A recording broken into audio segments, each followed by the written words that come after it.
అక్క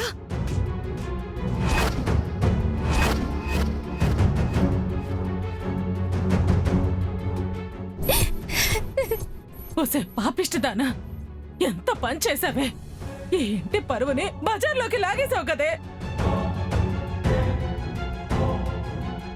ఏనాడు ఎవ్వరు ముందు తల వంచని ఆనందని ఆ ఊరందరి ముందు అవమానపడేలాగా చేశావు. తప్పు చేసిన దానిలా తల దించుకునేలాగా చేశావు. ఈ కుటుంబం కోసం తన రక్తాన్ని చెమటగా మార్చి రే అనక పగలనక కష్టపడే మనందరికో స్థాయిని బతికే దారిని చూపెట్టిన దేవత ఆనంద, దేవత.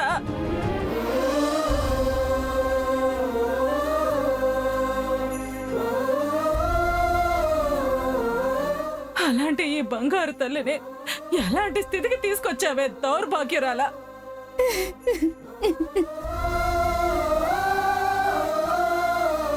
అక్క తననేమీ అనుకో. దామినికి ఇంకా జీవితం విలువ తెలియడం లేదు. ఊహ భవిష్యత్తు ఒకేలా ఉంటాయన్నా అమాయకత్వంలో బ్రతుకుతోంది.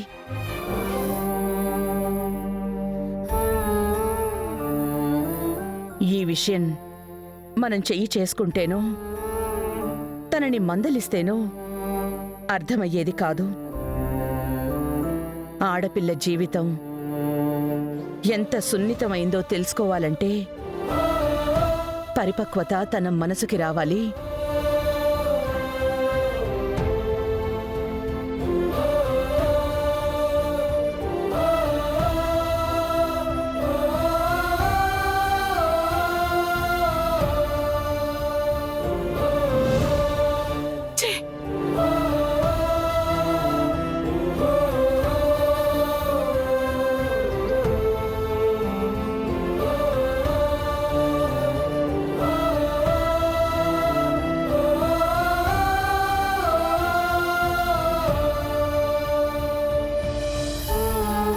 దామిని, నువ్వెంత పెద్ద తప్పు చేస్తున్నావో ఇప్పటికైనా గ్రహించు.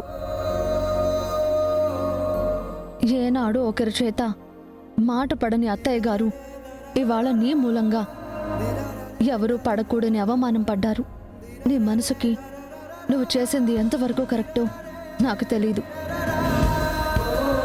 కానీ మా దృష్టిలో నువ్వు చేసింది మాత్రం మహాపాపం.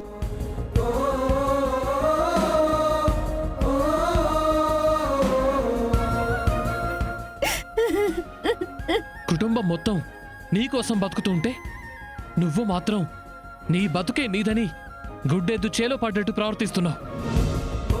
ఇది నీకెప్పటికీ మంచిది కాదు. ఈ మాటలు ఈ క్షణం నీకు నచ్చకపోయినా ఇదే వాస్తవం.